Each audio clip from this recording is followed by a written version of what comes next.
Distinguished guests, ladies and gentlemen, good evening and welcome to this momentous ceremony, the conferral of the Honorary Doctorate of Frederick University to Professor Jeffrey Sachs, University Professor at Columbia University, President of the UN Sustainable Development Solutions Network, and one of the foremost voices in global sustainable development. I would like to invite the Rector of Frederick University, Professor George Demosthenes, to deliver the welcome address.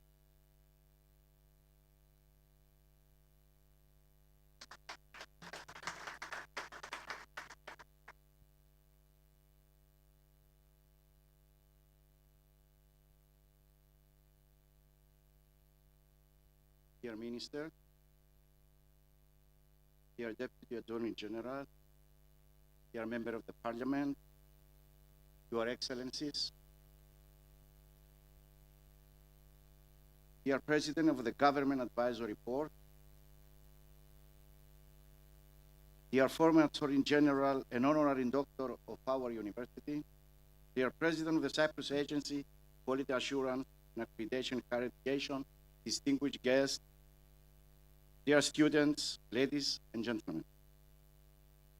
We are proud and honored to be awarding today an honorary doctorate to Professor Jeffrey D. Sachs, University Professor at Columbia University and President of the United Nations Sustainable Development Solutions Network. Professor Sachs joins our distinguished list of honorary doctors. Today, we have confirmed 5 honorary doctorates within our schools, and today marks the first time we are awarding an honorary doctorate confirmed by Frederick University as an institution. The special occasion coincides with the landmark anniversary of our academic community. This year, we proudly celebrate 60 years of continuous contribution to Cyprus' educational landscape, culminating with the establishment of Frederick University. Since its founding, the university has charted an exceptionally successful course, establishing itself as one of the largest and most esteemed universities in Cyprus. Today, we honor Professor Sachs for his outstanding contributions to global sustainable development and his effective interventions in addressing the complex challenges faced by humanity. His work and goals are closely aligned with our own vision and strategy for sustainability. Recognizing our critical role in supporting the achievement of the United Nations Sustainable Development Goals, SDGs, we have embedded the SDGs at the heart of our strategic plan 2022-2030. Sustainability is now a central pillar across all dimensions of our university, our teaching, research, governance, daily operations, and our engagement with society. Inspired by Professor Sachs' leadership, we strive to ensure that our university acts as an engine of positive change, fostering both scientific innovation and a deep commitment to the common good. Our role as a founding member of the Sustainable Development Solutions Network Cyprus keeps us at the forefront of national efforts to advance the SDGs. This commitment is reflected in our performance in the Times Higher Education Impact Rankings, where we are ranked among the top 200 to 300 universities worldwide. For the second consecutive year, we are proud to be the only university in Cyprus to achieve this distinction. With over 2,150 institutions participating globally, this recognition is a powerful testament to our sustained commitment to the SDGs and our dedication to building a better future for all. Dear Professor Sachs, on behalf of the entire Frederick University community, I extend our deepest gratitude for accepting this honor and for your inspiring contributions to the global pursuit of a more sustainable, just, and prosperous future. We are truly privileged to welcome you into our academic community.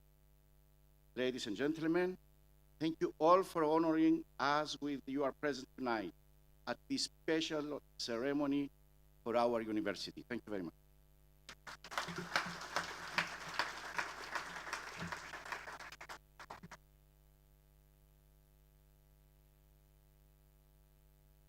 I would now like to invite Professor Kostas Papanikolas, co-chair of the Cyprus Sustainable Development Solutions Network, to address this esteemed ceremony.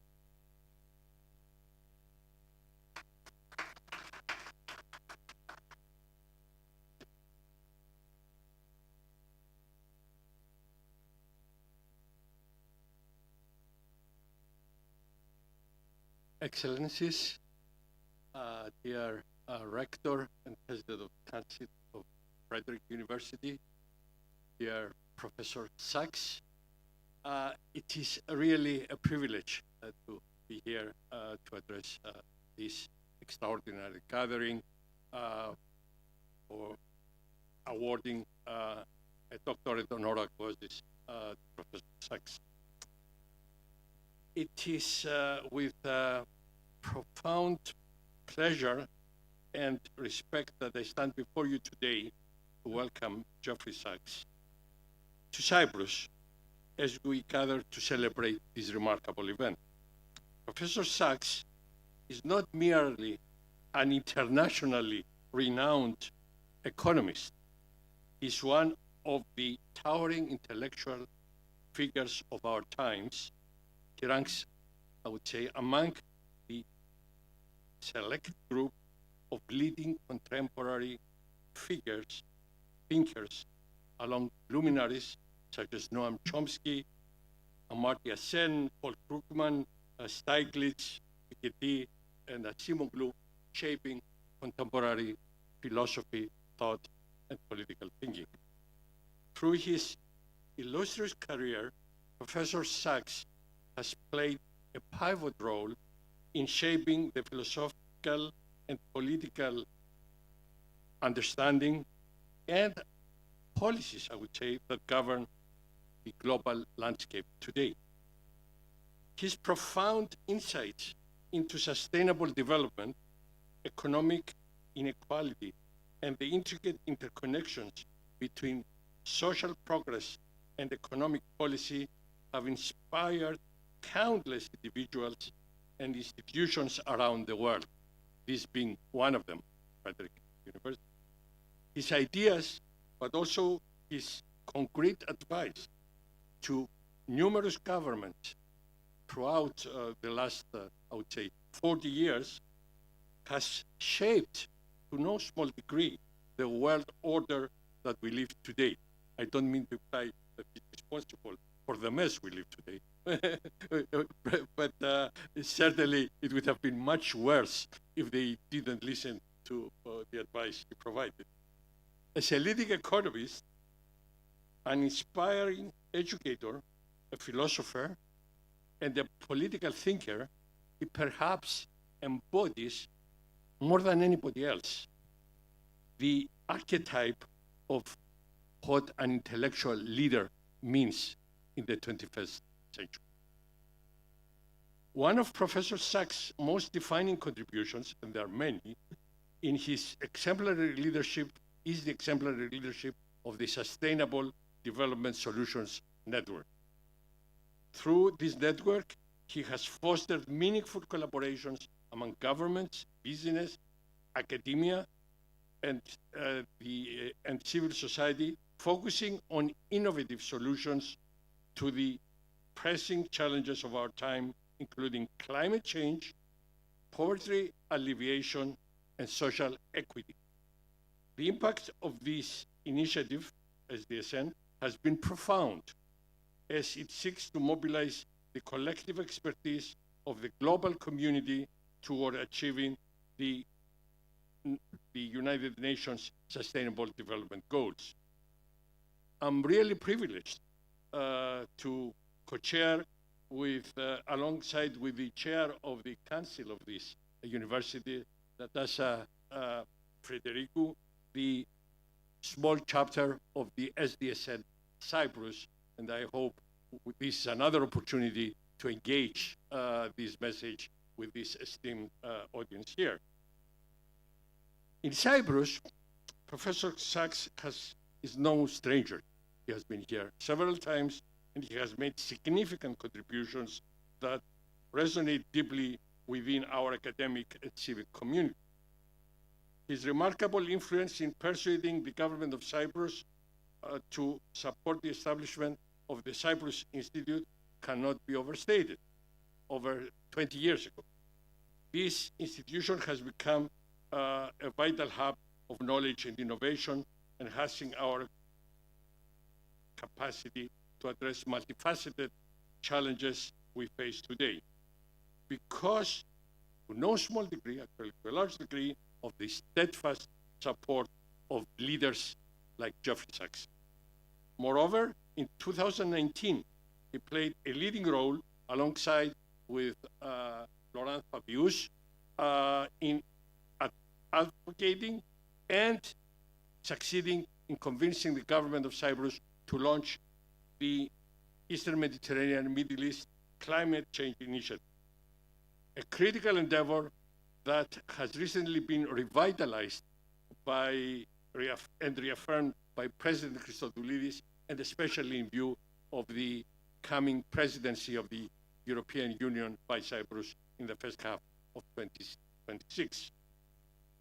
As we honor Professor Sachs today, we also recognize the strengthening of the bonds between Frederick University, a leading university in Cyprus, the leading university in Cyprus, as highlighted by the rector just now, in advancing the SDSN agenda.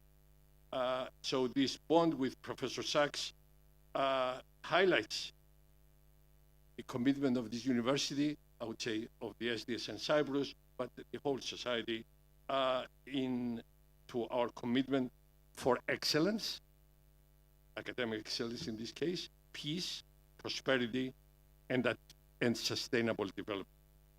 His induction into the academic community of Frederick University further cements his ties to Cyprus, inspiring future generations and scholars and policymakers, which are nurtured to a small degree within our university, Frederick being a leading participant. In conclusion, let us take this opportunity to celebrate the extraordinary achievements of Professor Jeffrey Sachs. His relentless pursuit of knowledge, the unwavering commitment to social justice and peace, and visionary leadership continue to inspire us all. We are truly honored to have you with us today, Professor Sachs, and we eagerly anticipate your continued impact on our community and country. Thank you very much.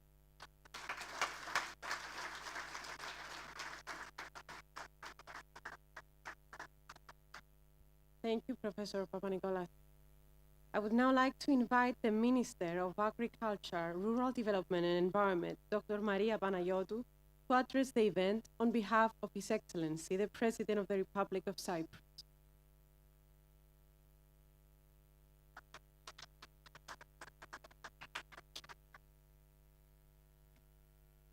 Dear Rector, Frederick University, dear Professor Sachs, esteemed members of the academic community, dear students, ladies and gentlemen. Every honorary doctorate ceremony is a moment of academic and moral significance, even more so when it honors a person whose life's work has helped shape global through on sustainability, equity, and peace. It is a sincere privilege to be here today, and an even greater one to represent the President of the Republic of Cyprus to this important event. It is also a moment of pride, both for Frederick University and for Cyprus, to welcome and distinguished voice in global development.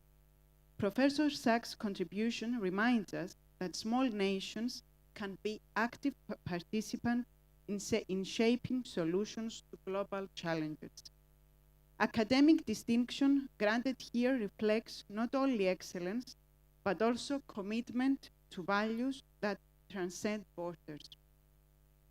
Professor Geoffrey Sachs is widely recognized as one of the leading economists and policy advisors of our time.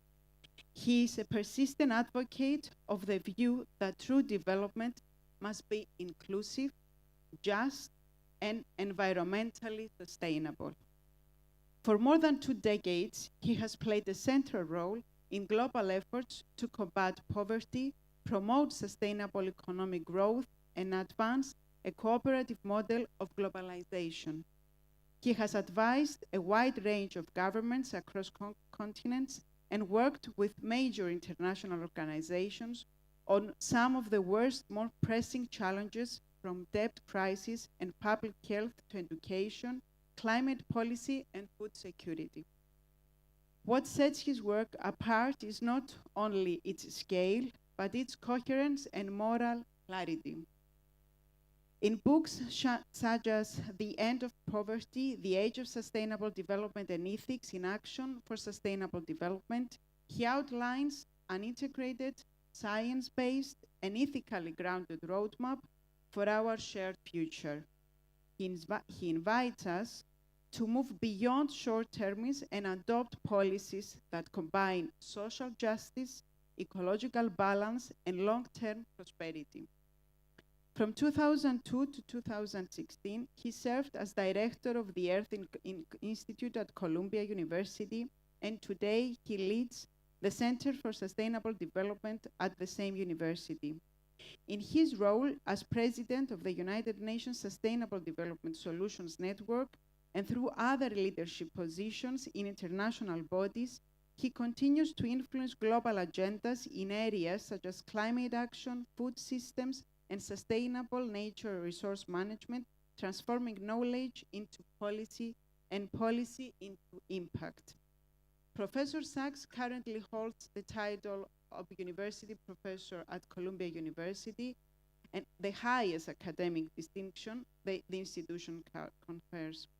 He has been honored with numerous awards, distinctions, and honorary degrees from institutions around the world. His publications, including several widely translated books, have helped shape modern debates on development, economics, and planetary responsibility. For us, at the Ministry of Agriculture, Rural Development and Environment, his work is not theoretical. It speaks directly to our mission: to manage land, water, agriculture, and ecosystems not merely as resources, but as pillars of well-being, inclusion, and resilience. His approach inspires a vision rooted in evidence, ethics, and responsibility towards future generations. Ladies and gentlemen, in a world marked of interlinked crises, from climate change to inequality, from biodiversity loss to food insecurity, Professor Sachs stands out as a clear and principled voice, a voice that insists on moving beyond slogans towards real systems change, a voice that reminds us that sustainable development is not an option. It is a prerequisite for justice, peace, and human survival. Professor Sachs, this honorary doctorate from Frederick University adds to a long and impressive list of global recognitions. But it is more than a personal distinction. It is a reflection of shared values, a reaffirmation of our collective pursuit of a better future. We thank you for your thorough leadership, your tireless work, and your unwavering belief in humanity's ability to change course. As you so rightly put it, and I quote, "It is no longer good enough for economies simply to grow. we must also end extreme poverty, a goal within reach by 2030. We must manage the economy to protect rather than destroy the environment. And we must promote a fairer distribution of prosperity rather than a society divided between the very rich and the very poor. End of quote. This is the essence of sustainable development, growth that leaves no one behind, that protects nature, and that builds a just and cohesive society. On behalf of the Republic of Cyprus, I extend my warmest congratulations and wish you continued strength and clarity in your vital work for the common good. Thank you.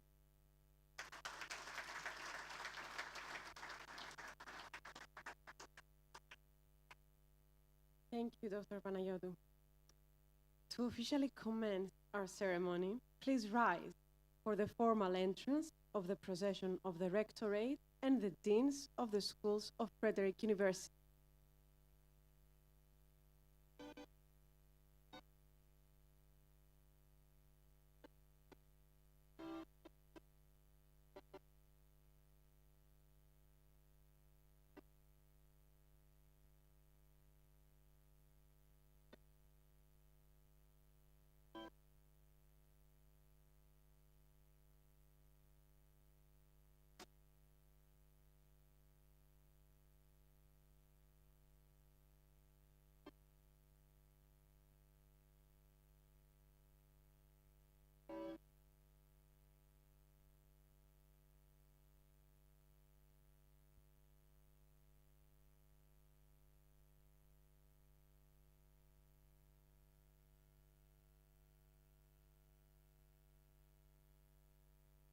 We extend our sincere gratitude to the Promethea String Quartet, whose presence we are delighted to have with us this evening, and whose musicians has graciously accompanied the ceremony. On stage, we had Nikos Pitsas and Iraklis Mitelas on the violin, Nikolas Papageorgiou on the viola, and Stelios Pitsas on the cello. Thank you very much. To present the remarkable work and lifelong contributions of today's honoree, I would like to invite Ms. Natasha Frederikou, President of the Council of Frederick University and co-chair of the Cyprus Sustainable Development Solutions Network.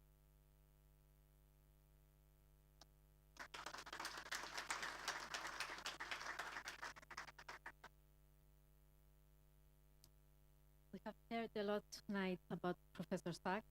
I will say a few more.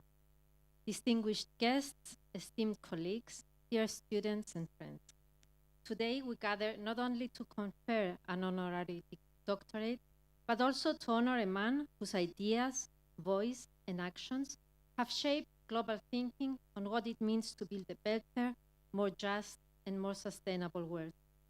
It is a profound privilege to present Professor Jeffrey Sachs, recipient of this honorary doctorate, a visionary economist, distinguished academic, global leader, and tireless advocate for sustainable development and human dignity.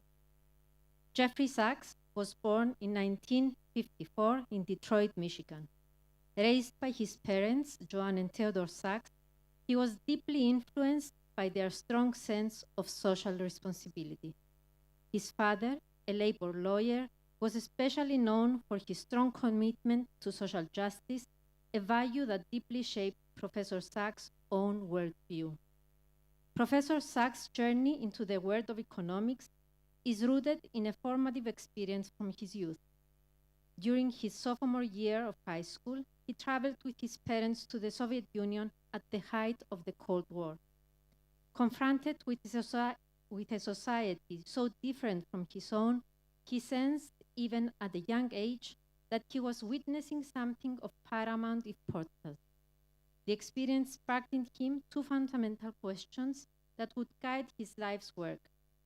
What makes a good society, and why do societies differ so greatly in how they function?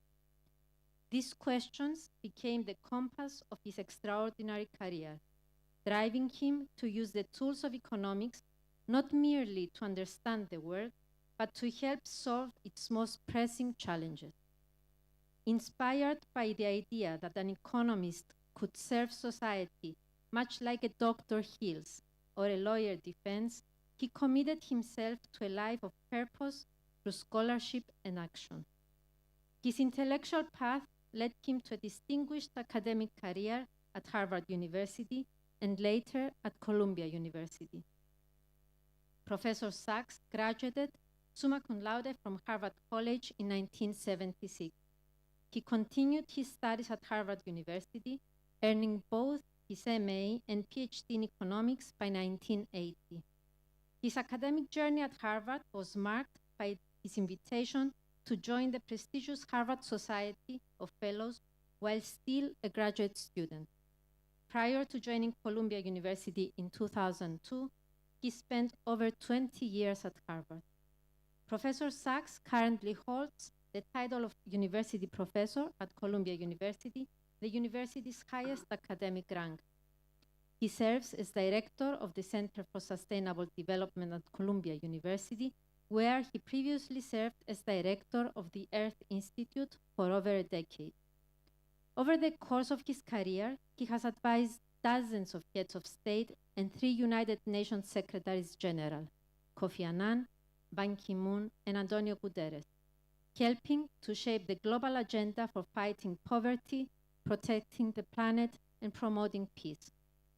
Professor Sachs has been a transformative force in the global effort for sustainable development.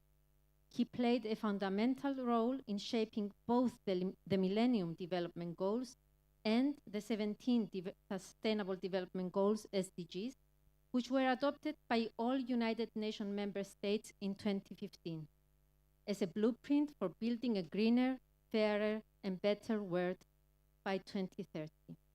For him, the SDGs are not simply political commitments. They represent a moral contract with future generations, urging us to take responsibility for the world we leave behind. He is the president of the United Nations Sustainable Development Solutions Network, SDSN, a remarkable global initiative under the auspices of the UN Secretary General. SDSN mobilizes the world's leading academic and research institutes and leverages their strength to help promote practical solutions to sustainable development challenges and realize the SDGs and the Paris Agreement. Professor Sachs, together with the former UN Secretary General, Ban Ki-moon, was instrumental in funding this initiative, which now spans 6 continents and comprises over 2,000 member institutions, including universities, research centers, and organizations from the private and public sectors. We, at Frederick University, are proud to be a member of SDSN and a founding member of SDSN Cyprus, a national chapter of this global network inspired by Professor Sachs' vision that education must not be confined within walls, but must serve humanity and the planet. His approach to sustainability is deeply interdisciplinary, deeply practical, and deeply ethical. It teaches us that to achieve sustainable development, we must transcend national borders, political oppositions, and short-term interests. We must recognize the earth as our shared home and act accordingly with cooperation, responsibility, and solidarity. Many know Professor Sachs as a brave voice in global affairs, speaking with clarity and conviction on complex geopolitical issues. This, too, is inseparable from his mission. For without peace, without dialogue, without global cooperation, sustainable development cannot be realized. Professor Sachs is, one might say, no stranger to sparking lively debate.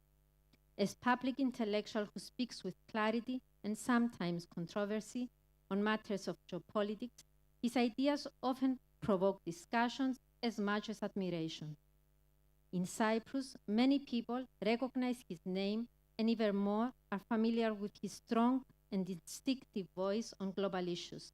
Yet, not everyone realizes that behind the bold headlines lies one of the world's most consistent, committed, and visionary advocates for sustainable development. His work reminds us that meaningful change requires both courageous ideas and difficult conversations, and he never shies away from either. The depth and breadth of his contributions have been recognized through awards and honors too numerous to list here. Among them, Professor Sachs is the 2022 recipient of the Tang Prize in Sustainable Development, has been awarded the Legion of Honors by decree of the President of the Republic of France, and the Order of the Cross from the President of Estonia. He was the co-recipient of the 2015 Blue Planet Prize, the leading global award for environmental leadership, has twice been named among the Times Magazine 100 most influential world leaders, and was ranked by The Economist as one of the top 3 most influential living economists. Professor Sachs always stresses the importance of universities in achieving the Sustainable Development Goals, reflecting on how universities must embrace their role as agents of positive change.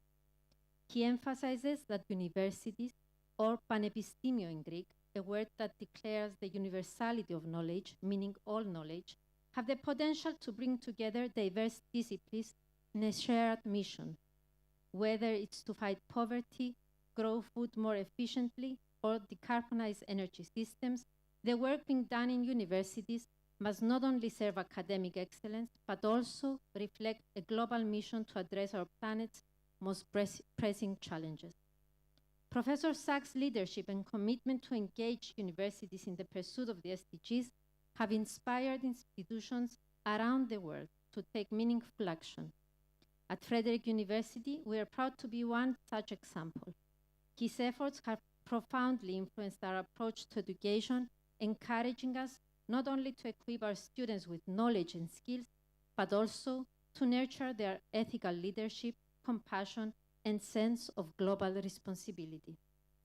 Beyond his academic and policy work, Professor Sachs has also been a pioneer in bringing ethical reflection into the center of sustainable development.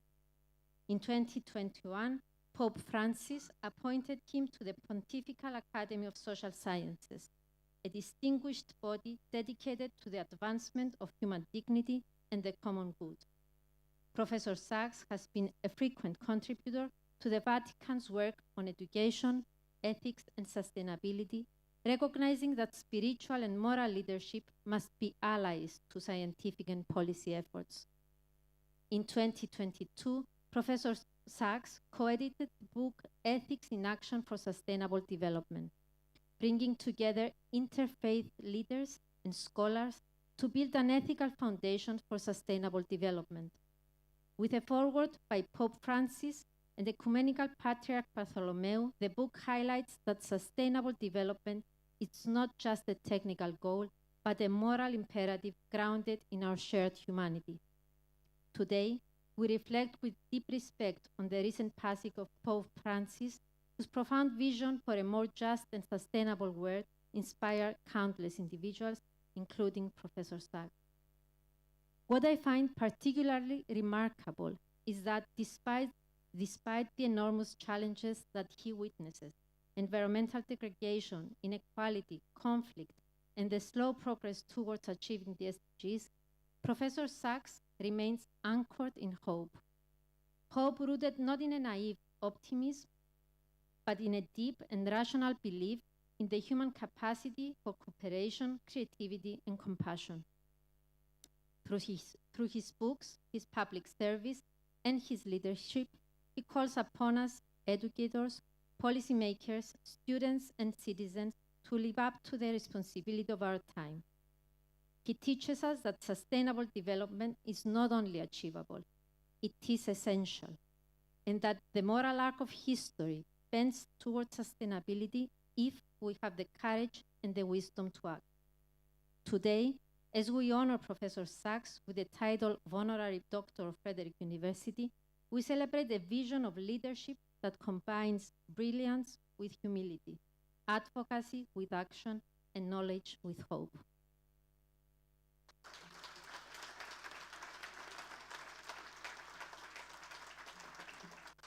Thank you, Ms. Federico. We now invite Professor Michael Komodromos, Vice Rector for Research, Development and International Relations, to read the official resolution of the Senate of Frederick University conferring the title of Honorary Doctor upon Professor Sachs.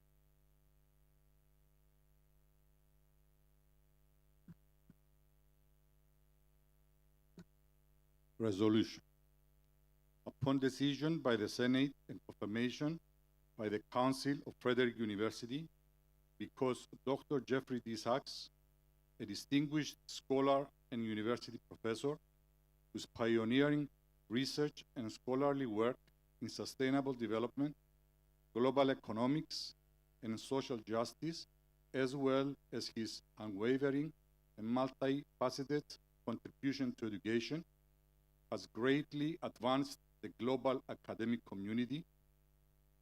The Senate and the Council of Frederick University have resolved to bestow upon him the highest honor within their jurisdiction, to confirm upon him the title of Honorary Doctor of Frederick University, and to record this resolution on parchment to be read by the Vice Rector for Research, Development and International Relations, and presented to him by the Rector on the day of his conferment ceremony in the city of Nicosia on the 2nd of May, 2025.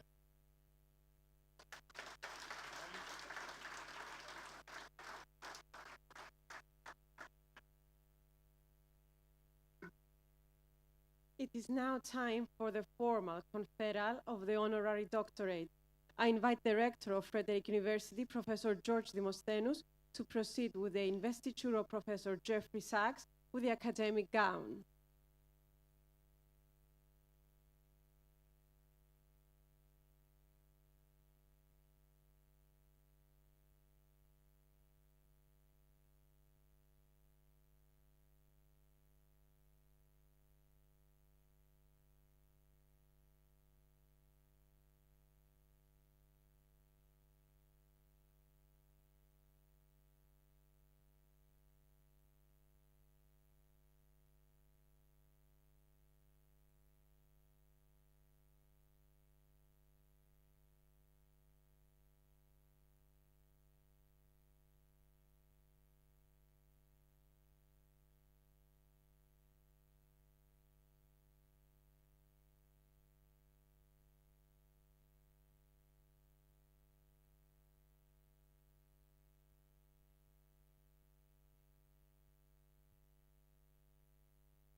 As the Senate of Frederick University has deemed Professor Jeffrey D. Sachs worthy of being confirmed the title of Honorary Doctor of Frederick University, and the University Council has unanimously confirmed this decision, I, Professor George Demosthenes, Rector of Frederick University, do hereby publicly confirm upon Professor Jeffrey D. Sachs the title of Honorary Doctor of Frederick University, and grant him all the privileges that derive from this prestigious academic distinction.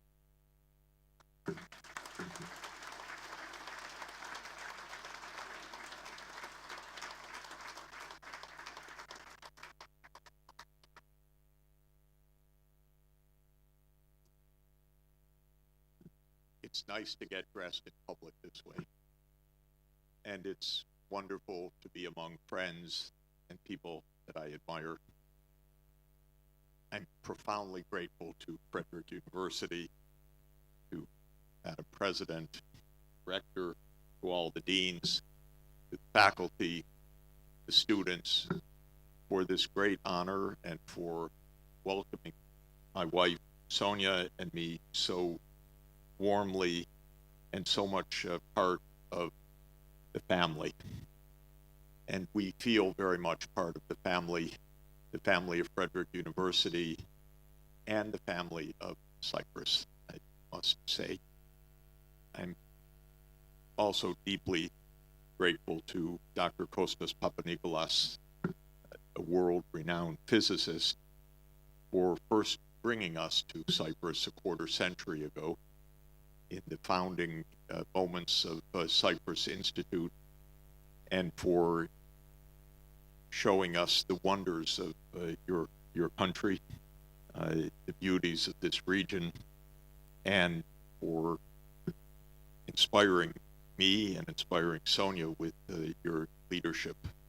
So for me, today is a great honor, but it's really a celebration of Frederick University and a celebration of Cyprus, the other great institutions of this country. And that's why I'm so thrilled to be here.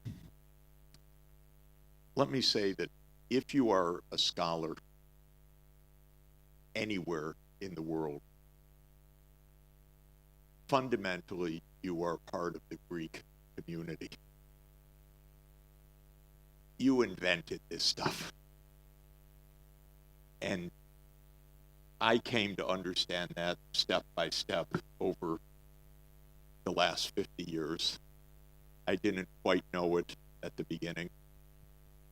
But the truth is that all of the ideas, the idea that knowledge should be for practical purposes, the ideas of using rationality to understand the world and to also try to redress the challenges of the world, the idea that human engagement, even politics, is a matter of ethics. These are all Greek ideas, fundamentally so.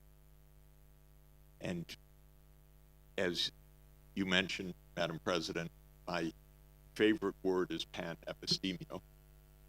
Your word for university, but for me, exactly the concept of knowledge coming together, of all knowledge being pulled together for a human purpose. I consider myself an Aristotelian. That's my ethical perspective. I find it completely remarkable that that guy, 2,300 years ago, wrote the best ever book on ethics. It was the first and the best, the Nicomachean Ethics. He wrote the first and the best ever book on political science. He had a good teacher, and The Republic's really a wonderful book, but The Politics is really the best and the first book of political science. And the genius of Aristotle was to say that ethics and political science are two conjoined volumes. They go together. The Nicomachean Ethics ends in its chapter 10 by saying, now we turn to politics. And that's the beginning of the politics. That idea is not the way that politics is sometimes seen, but it is the most important idea that we have in the world.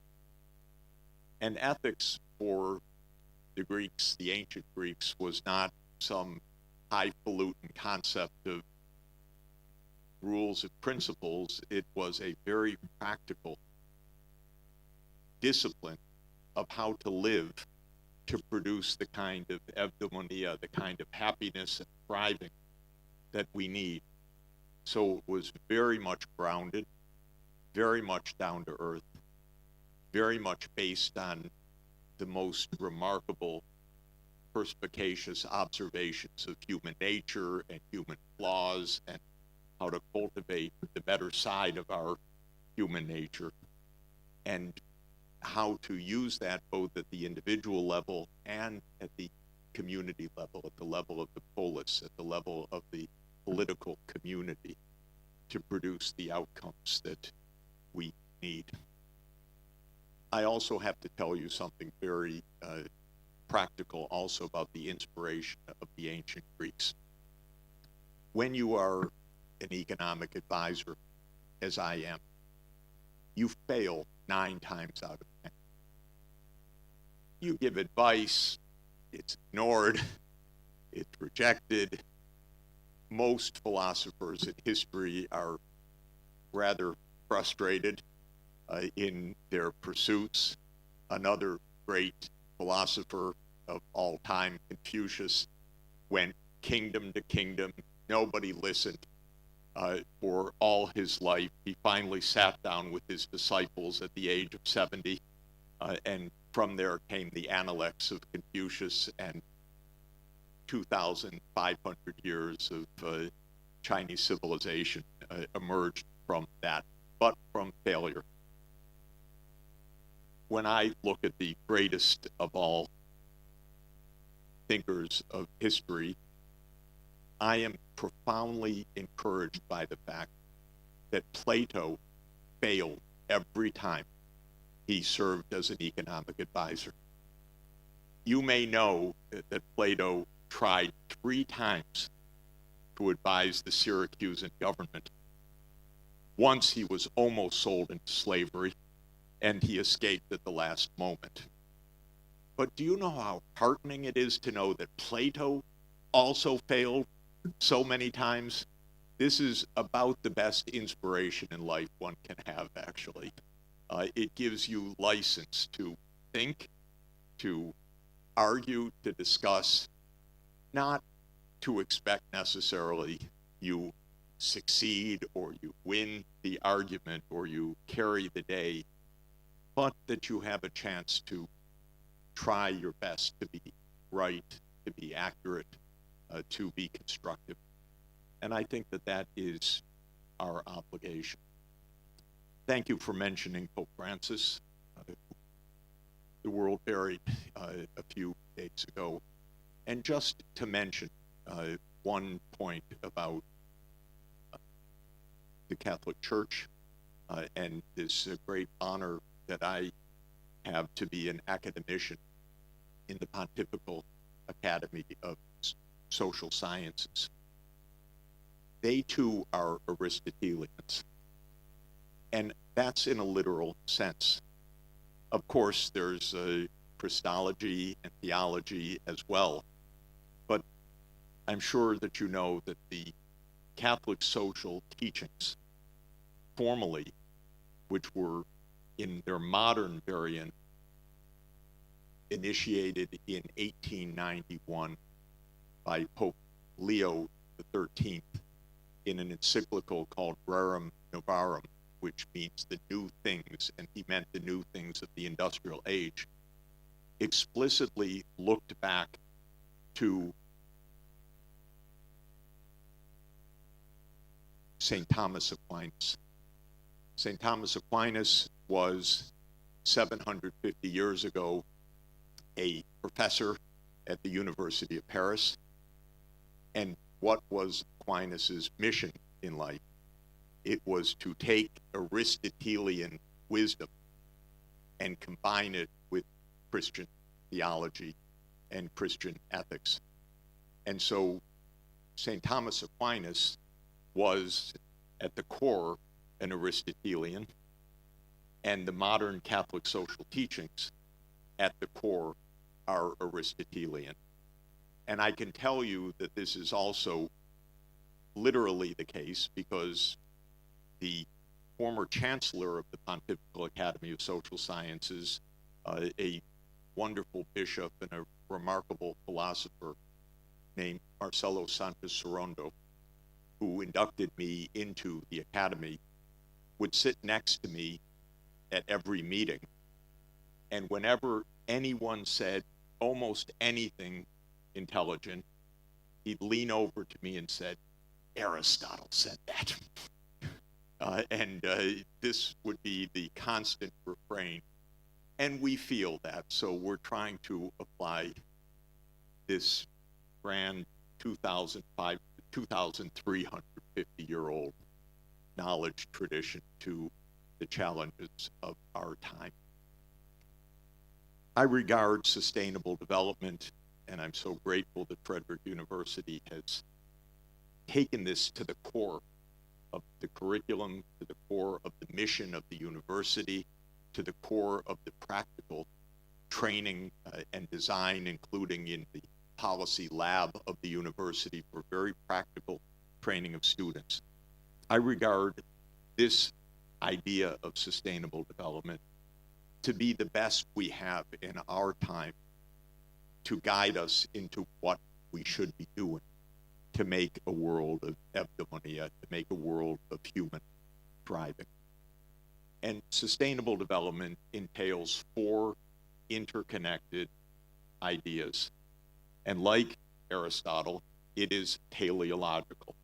There is a telos, there is a purpose, and sustainable development says that our purpose is to achieve material well-being, social justice, environmental sustainability, and peace and cooperation. These are the 4 pillars.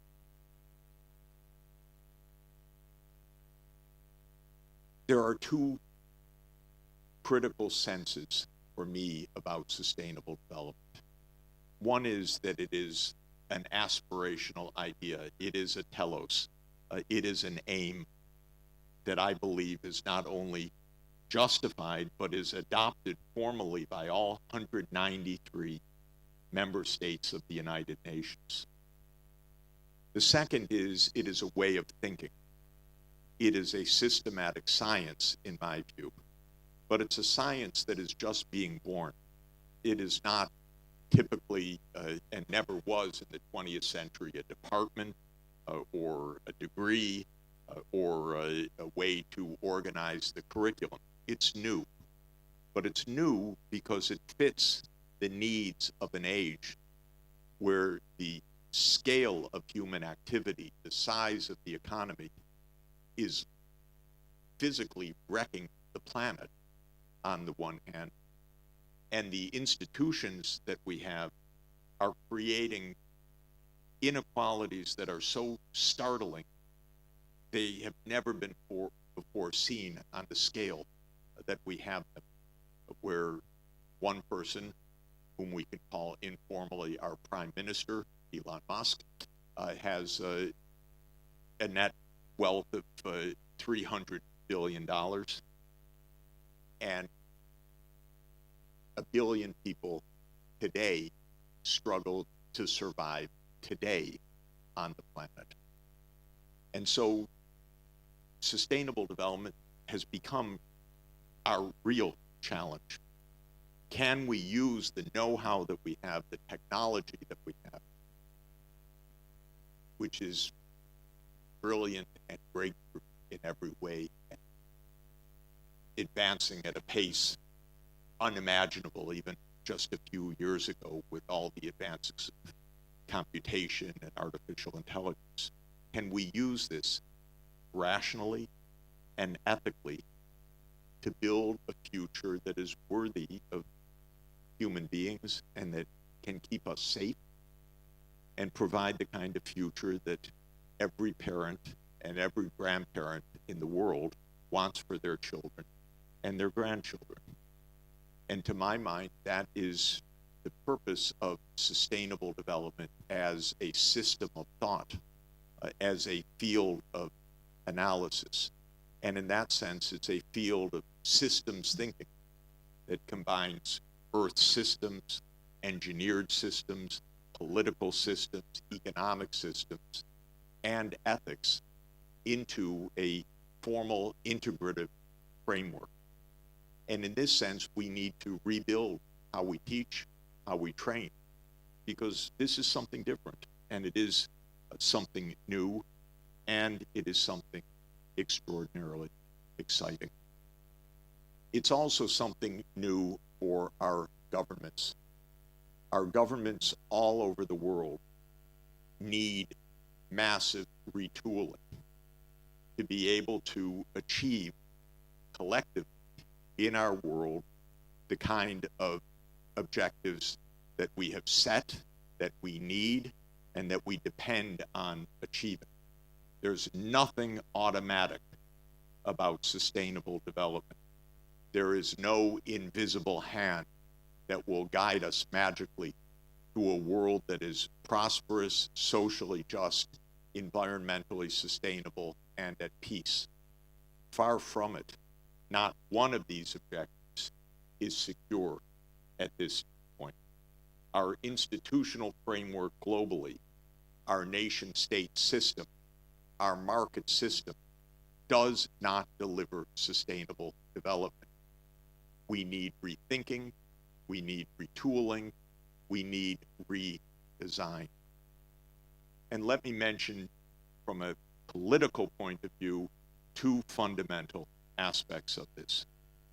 One is that governments need to learn to think in an integrated and long-term manner, longer than the political cycle, longer than the social media 1 hour cycle, longer than a TikTok post. This is hard, maybe even becoming harder in our world.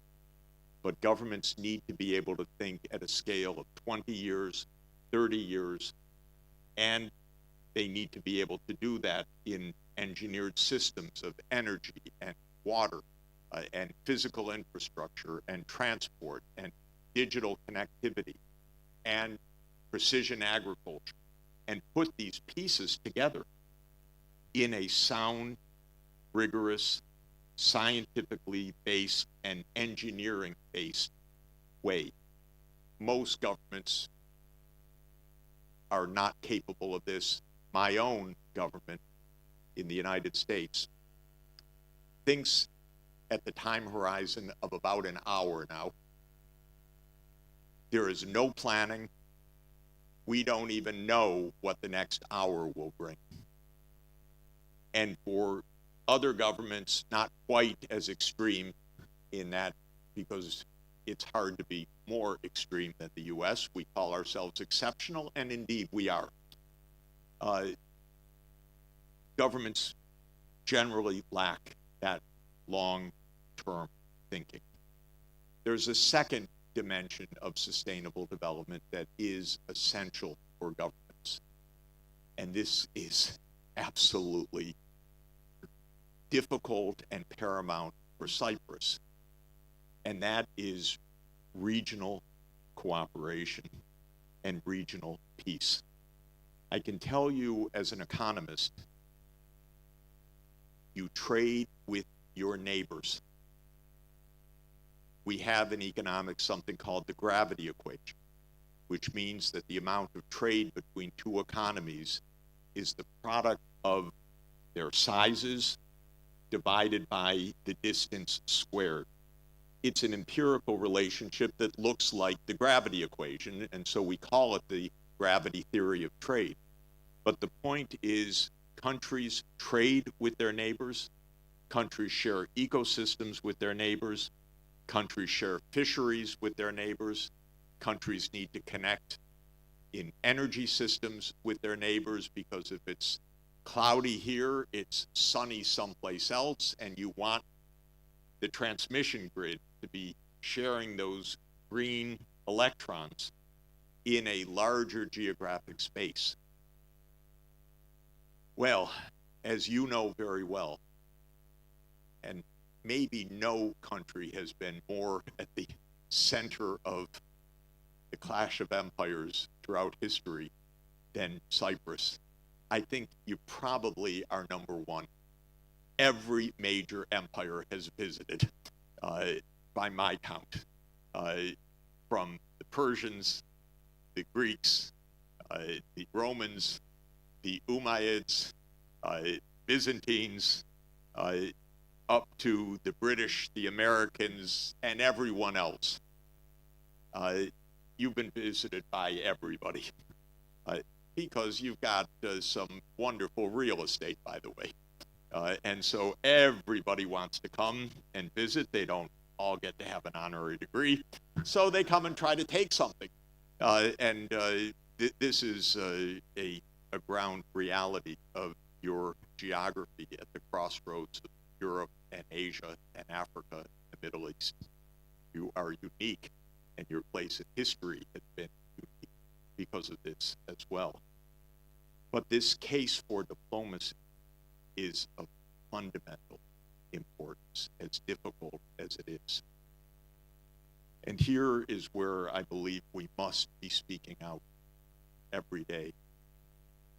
Peace is the absolute precondition of sustainable development. Peace is the precondition of economic prosperity. Peace is the precondition of social justice. There is no higher calling than peace. And that means that we have a very urgent task. You're in a region of conflict. You're beset by a long-term, deeply entrenched, extraordinarily painful conflict. Nearby is a war raging in Ukraine. Next door is a genocide underway caused by Israeli intransigence and unacceptance of two states that would honor the Palestinian cause and the Israeli people. And we need to resolve this for the sake of those who are most afflicted and those who are suffering the shocks from afar and from an entire world that is endangered by these conflicts. One of the aspects of my work that I would like to just share with you is that I've had the experience and the good fortune to be advisor to governments on all sides of all of these conflicts, all of them. I was an advisor to President Gorbachev 35 years ago. I was an advisor to President Yeltsin. I was an advisor to President Kuchma of Ukraine. I advised Mrs. Erdogan on her program for circular economy and zero waste, which is an initiative of the First Lady of Turkey. I began visiting Israel 53 years ago in 1972. I have worked with Palestinians for many decades. Some of my closest, brilliant colleagues, Professor Rashid Khalidi and others, have been champions of the Palestinian cause and have helped me to understand also deep injustices and the historical roots of these conflicts. What I have learned from all of this is that dialogue, negotiation, mutual respect, above all, talking across the divides is the most essential skill that we have for making peace. And we must meet each other with the dignity and imparting the dignity of human beings, confronting deeply painful issues, but with mutual respect. There is no such thing as one side good and the other side evil. There is a world caught up in intractable conflicts and with instincts and pain and emotion that make it very difficult to resolve these conflicts, but they must be resolved. And we must find ways to avoid the continuing spirals of violence, because unlike all of the wars of the past, we are in the nuclear age when one mistake will end the world. And believe me, if you've advised as I have more than 100 governments around the world, you know they are capable of mistakes. Honestly, to know them is not to feel comfortable at night. To know them is to say, stop fighting, talk. It means for Europe to speak with President Putin. It means for Europe to not shun negotiations. It means when there is intransigence to say no, intransigence is unacceptable. There must be a way to resolve these issues before we all end up in disaster. Let me just conclude by thanking Frederick University for taking up the cause of sustainable development in your core mission and in your central focus. This involves new organization of knowledge. It truly calls for pan-epistemio. There isn't a discipline that is outside of sustainable development. For 25 years, students have asked me, what should I study if I want to be engaged in sustainable development? And I tell them, anything that interests you, but understand the broad context, understand the interconnections. Because if you are in healthcare, as my wife is, if you are in climate science, if you are in energy systems, if you are in architecture, if you are in diplomacy, in any of these fields, you are in sustainable development. And the key is to understand your part of this interconnected system of systems thinking. We've been speaking today about one idea that I have been developing with the wonderful friends here called Ages of Globalization, to try to help our students understand the interconnected world and understand climate, institutions, and the science, the ways forward. And it did dawn on me, ladies and gentlemen, probably uniquely of all the places in the world, you can tell the whole story of human history right here to help people understand this interconnected world, this interconnection of geopolitics, the interconnection of trade, the interconnection of diplomacy, of risks of conflict, of environmental challenge, of sustainability. You not only have the wisdom and the civilizational depth term that I heard for the first time last week and that I really like. You have a very deep civilizational depth to the core that you can draw upon. But you have before your eyes in this wondrous place everything to observe and to inspire the way forward. So I'm absolutely grateful to Frederick University for taking on this great challenge. Especially thrilled to be part of your family. Absolutely am committed to join you on this journey in any way that I can. And to all of you, my deep gratitude. Thank you.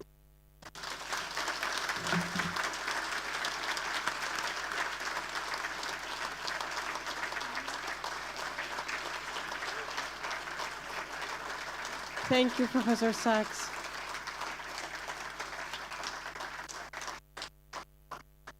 We have now reached the end of the ceremonial part of the event.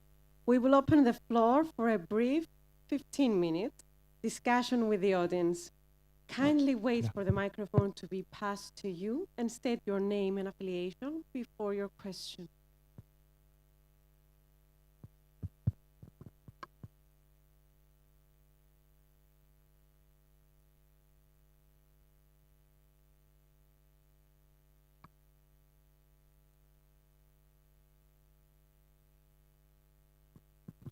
My name is Mike Eftimiou. I'm professor of engineering at University of Western Australia. I would like to ask a question on climate change and related to sustainability. There is an urgency to reduce emissions of CO2. We all know why. And it is important, therefore, to make the energy transition away from fossil fuels towards more sustainable. Over the last 2 or 3 years, there has been some significant advances in the way that electric cars work. Advances also, I would say, in photovoltaic. Most of these advances are coming from China. The world should be embracing all of these, taking them on. And my question is, does it make sense to be putting significant tariffs on these products? My favorite subject. There is nothing about the tariffs that makes sense. So I could stop there. There are many purported justifications of Trump's policy, but it must be a very deeply held secret, because there is no analysis at all that justifies the particular approach of the United States, which in any event changes by the hour. This is a very peculiar situation. And I should explain one basic point. How can one person overturn the world trade system? This by itself should open eyes. This is not a vote by Congress. This is a decree by one person. The answer is Trump is acting unconstitutionally. But because of the failures of our political system, he is able to do so at least temporarily. And the reason essentially is the following. He has declared a national emergency. This, as you know, is not a very democratic act to begin with, but we have sprinkled throughout our legislation the word emergency. And that's because the U.S. is an imperial state and it built in some of the very bad behavior of imperial states, including the idea that the security state must come first, and therefore there can be emergencies that the president can rule by decree. Well, all of that is a bad idea to begin with, very dangerous, but Trump's declaration of an emergency is obviously utterly contrived. Is it an emergency to run a trade deficit that you've been running 20 years? Not exactly. Maybe it's a policy mistake, maybe it's the result of some other bad policies, but it's not an emergency that enables you to throw out the Constitution. There are dozens of lawsuits now by companies saying, we don't pay those tariffs, we don't accept these tariffs coming from a decree, because if you read the U.S. Constitution, Article 1, Section 8 says that the ability to levy tariffs is exclusively congressional, not presidential. So whether this actually stands or not also remains to be seen, and exactly what the policy is changing all the time. But let me go to a different part of your question, and that is China. China is a remarkable civilization. Let's say that China has civilizational depth as well. China was unified in the year 221 BC, and unlike the Western Roman Empire, which ended in 476 AD, China's unitary state, though it was broken on occasion, basically has existed for 2,200 years. China is a remarkable, wonderful civilization. China for hundreds of years did not go to war with its neighbors. China has never, despite its size and its predominance, never invaded Japan, for example. Rather stunning, because in this part of the world, every neighbor has invaded each other dozens of times. In the Western idea, because the Roman state ended 1,500 years ago, the idea of open conflict as the natural way of statecraft exists till today.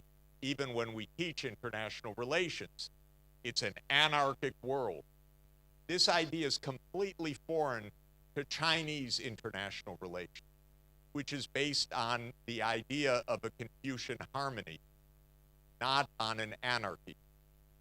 And for me, very interestingly, China from the year 1368, which was the beginning of the Ming Dynasty, to 1839, when Britain invaded China for the great cause to force China to accept opium. Wonderful, wonderful imperial initiative. For that 500 years, China never lifted a finger against Korea, never against Japan, and for 17 years, from 1410 to 1427, there was a skirmish with Vietnam. Other than that, 6 centuries ago, never. So the whole idea that China's this great threat to the US and Europe is a preposterous idea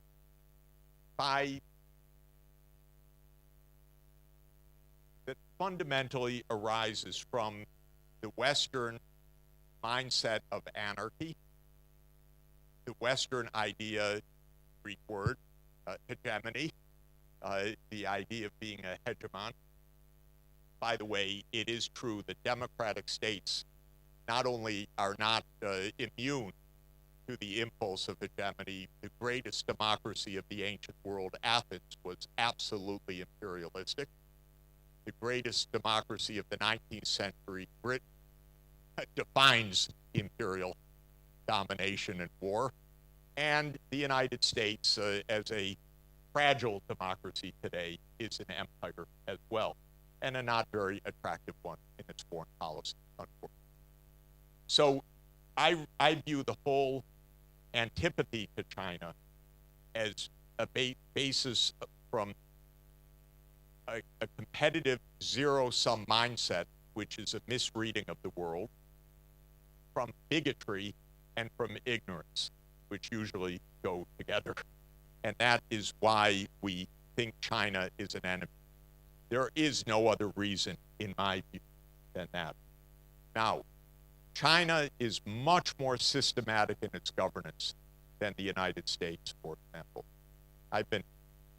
Sonia and I have been going to China since 1981, so for 44 years.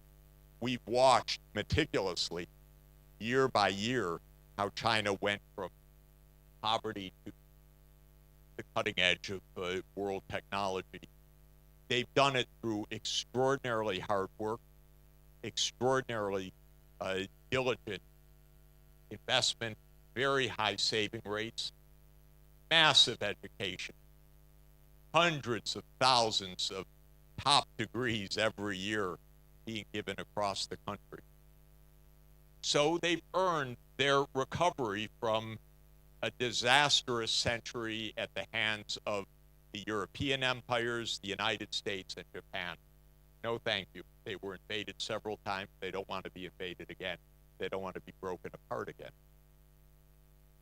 They decided 10 years ago in a program called Made in China 2025 that electric vehicles was very important for the future, that digital technologies were extremely important, that precision agriculture was extremely important. They listed 10 classes of technology that they said by 2025, we want to excel in, to be world competitive in. And they essentially accomplished the objective through systematic investment, very hard work, very clear 10-year policy directives. So today, China is the lead producer of most of the green digital technologies in the world. During this period, the core of European industry, which is the German automotive industry, said, we produce wonderful internal combustion engines, the best in the world, absolutely true. So we'll continue to do that, thank you. Mercedes-Benz and Daimler and Volkswagen and others didn't move anywhere near the pace that they should have. So China now leads electric vehicles in the world. They are the best, they're the lowest cost, they're highly competitive. The US uses a new word, that China has overcapacity. This is an absurdity. The US, yes, under capacity. That's true. But China does not produce more than the world needs. China is producing a fraction of what the world needs for a successful transformation.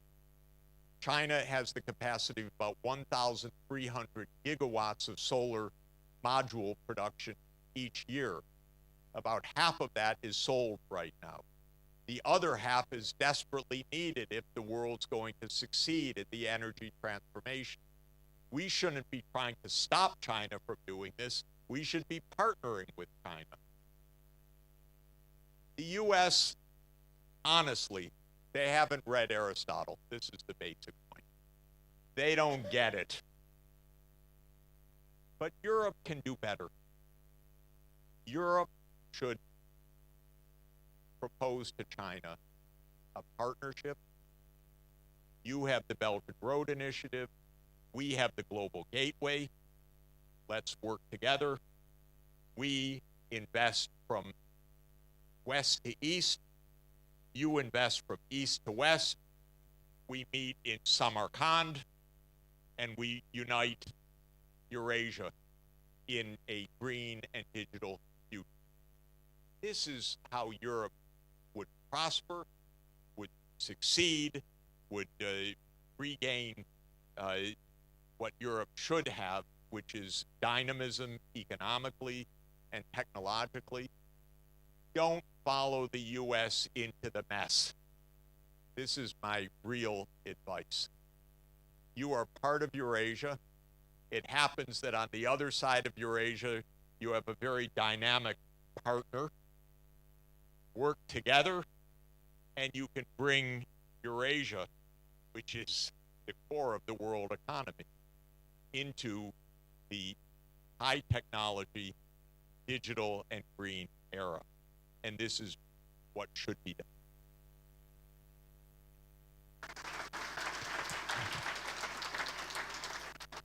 I think we have time maybe for a question or two.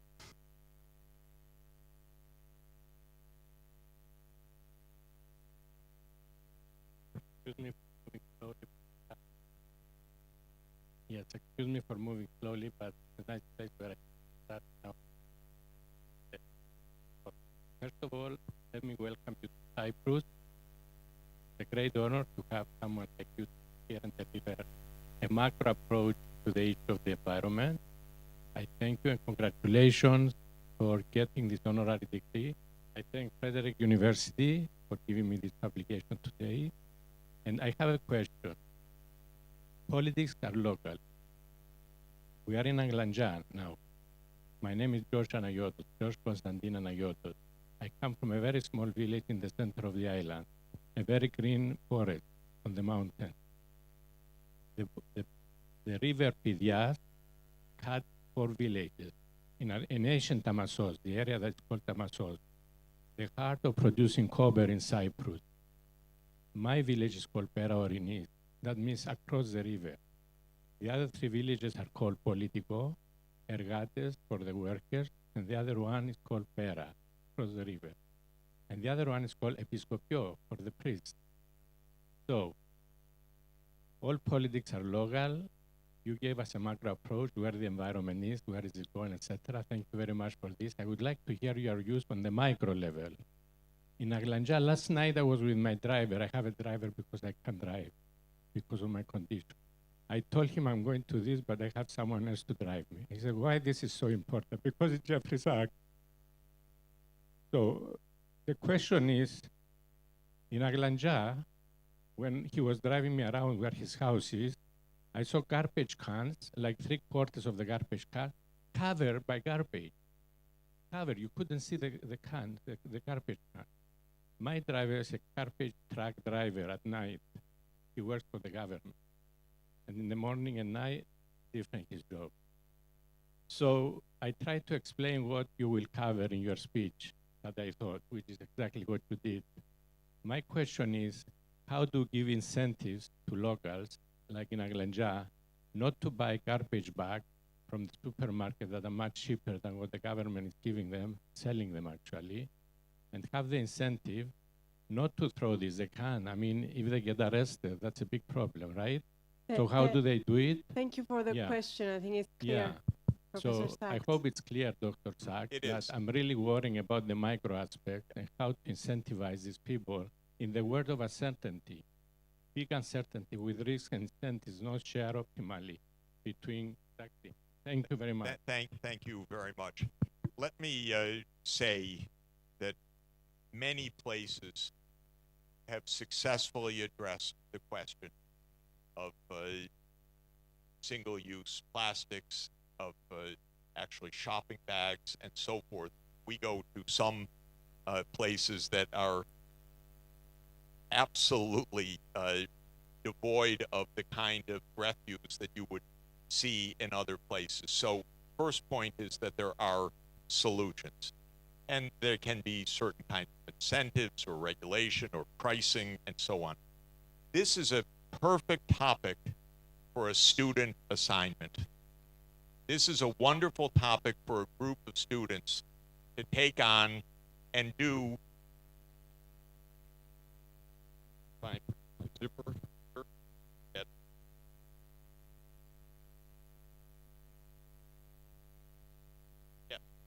Frederick University Living Lab. So the university has exactly a practicum so that students can grapple with the kind of challenge that you've just defined. It's a perfect project, by the way, because it is analytical. They can study other experience. They can read the literature about this. They can do a survey of local population.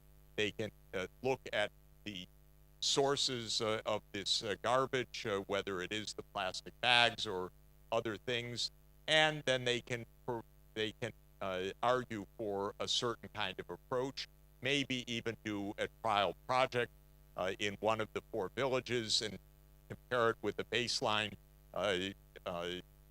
control group in another village to see whether it works. So thank you very much. Good assignment.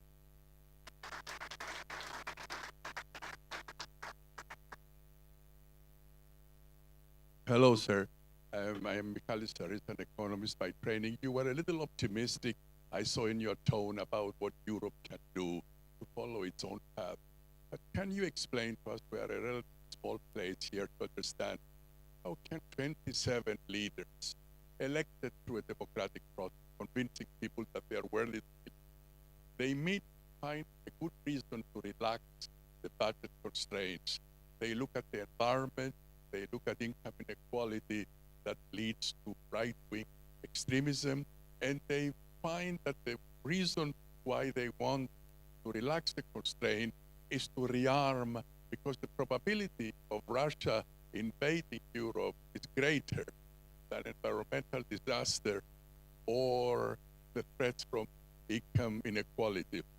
And there is a very clear deficit of leadership, not just at the level of heads of state, but of European institutions. How do you explain that? And how can anybody be optimistic that we will come to that point where people with chartered independent course say that maybe, I don't want to cite examples, but Iraq is one where the press was telling us nobody said there were no weapons of mass destruction until we knew there were. And similarly now. Thank you. Do we have an hour or two?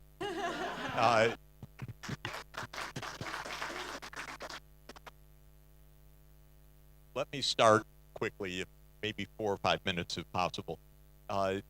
Iraq. The war in Iraq was not a war under faulty premises. It was a war under false premises. It was based on lies, not on mistakes. The U.S. government lied because it actually tested how can we convince the American people for war. And in the fall of 2002, they even did focus groups, and they determined that weapons of mass destruction would be just the thing to scare the American public. They are liars. This is a basic point. It's not a great innovative thought, but I just want you to know this was not a mistake. Oh my, there were no weapons of mass destruction. This was a lie. Not the first time an empire lies for a living, but one needs to be trained a bit to understand that's a lie. And that was, and we need to stop the lying. We need to stop the secrecy. We need to stop this great confidentiality, which is just a cover for lying.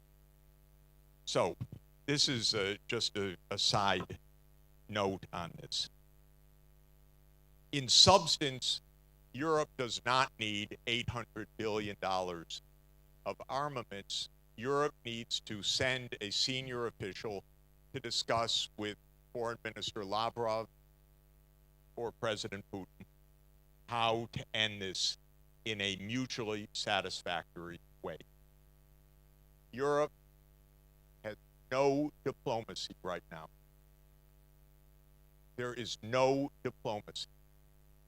You can meet 100 times with Zelensky, but that's not diplomacy.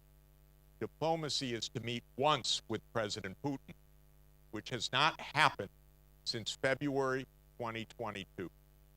This is a shame.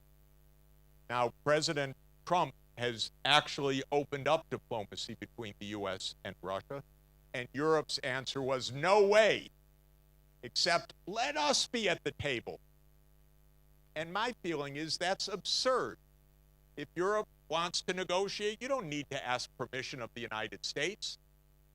You ask to have a meeting. That's all. I know the Russian leadership, much of it, not all of it. They'll meet, they'll discuss. You won't like some things, you will hear things that are surprisingly good in terms of reaching agreements. You'll get a better understanding of issues, and maybe you'll be able to sort your way through. But you can't do it if your high representative vice president spews Russophobia every day and says we arm for war, but we don't have diplomacy because diplomacy is appeasement or diplomacy is failure. This is a completely wrong idea. So this is first basic point. It's a lot cheaper to get a plane ticket to a meeting than $800 billion of armaments.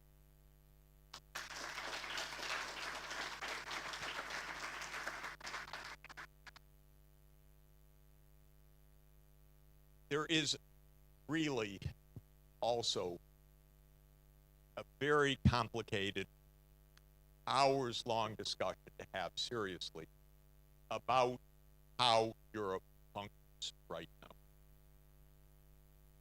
Europe is not, of course, it's not a federation. It's a very, very loose confederation of 27 states. And in our world today, I believe that's not the best way to be organized. You're surrounded by big players. Russia is one of them. You're more likely to be invaded, by the way, by the United States than by Russia. And that's not a joke, because one day the United States may land 50,000 troops in Greenland and say it's ours. Because actually, Russia's not threatening to invade Europe, but the United States is rather explicit about it. It's not implicit. The president is saying Greenland must be ours. That's Danish territory. Take it seriously, by the way, I'm sorry to say, because it could easily happen. Oh, we sighted a Chinese submarine in the Arctic Sea. We must have Greenland. This is vital for our national security. It wouldn't take much to provoke this. So Europe cannot thrive as 27 completely independent countries, even if there is a somewhat functioning common market and even a monetary union. This is very tricky, because since Europe is not really functioning very well right now, the political response across Europe is less Europe, not more Europe. Because how could you argue for more Europe when it's not even functioning right now? And so the politics is that, my God, why should we be trapped by Brussels? It makes no sense. We need our own freedom of action. Believe me, in a world of China, Russia, India, the United States, you don't want to be 27 countries alone. You don't. You really do want to be Europe with 450 million people. I'm sorry to say, but yes, a nuclear deterrence, which France has and which can be a European-wide deterrence. Yes, and a European defense, which is correct, though it doesn't need this kind of panicked $800 billion to bring up. So it raises a very big, difficult question. How do you get there to what Europe should be? And honestly, I'd like to tell you the full story that I have in my mind about this. We don't have time. They'll kill me if I try to, but I'll tell you just one interesting fact. In 1776, there were 13 British colonies on the eastern coast of North America. And they got together to rebel against the British Empire. And France came to their aid in 1778, and the British in 1781 said, we don't want to continue to fight the French, because without the French there would have been no victory, and they signed a peace agreement. At the end of that, there were 13 sovereign states. There wasn't the United States of America. There were 13 countries, not one. And they operated under something like the Lisbon Treaty. You needed unanimity. There was no ability to tax at the Senate. There was no foreign policy. So they operated very much like Europe operates today. And that went on for 6 years, from 1781 to 1787. And then a very clever political entrepreneur who was a Virginian large landowner and a brilliant young man named James Madison said, we need a government. We can't exist as a confederation. And he convinced the 13 independent countries to go to a convention in Philadelphia in the summer of 1787, ostensibly to amend the Articles of Confederation. They never did that. They wrote a new constitution. And that constitution was adopted, and a federal government was created out of nothing beforehand. And they created the idea of a president and a Congress and a Supreme Court. It's a rather clever document for 1787, by the way. And they studied the Greeks, and they studied the Roman experience, and they used ancient knowledge and Montesquieu to come up with this. Europe needs to reform its institution to be more Europe in an adequate way.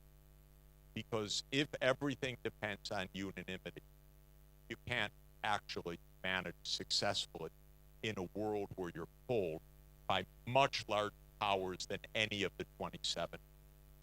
And it will be chaotic unless there is a well-functioning Europe.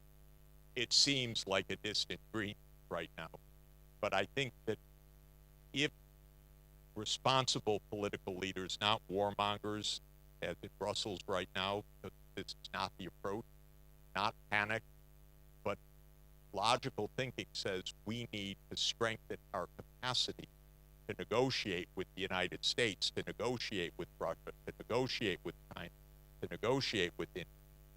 We need that, and we don't have it right now. And there was thoughtful reform. This would make a huge benefit for all of us.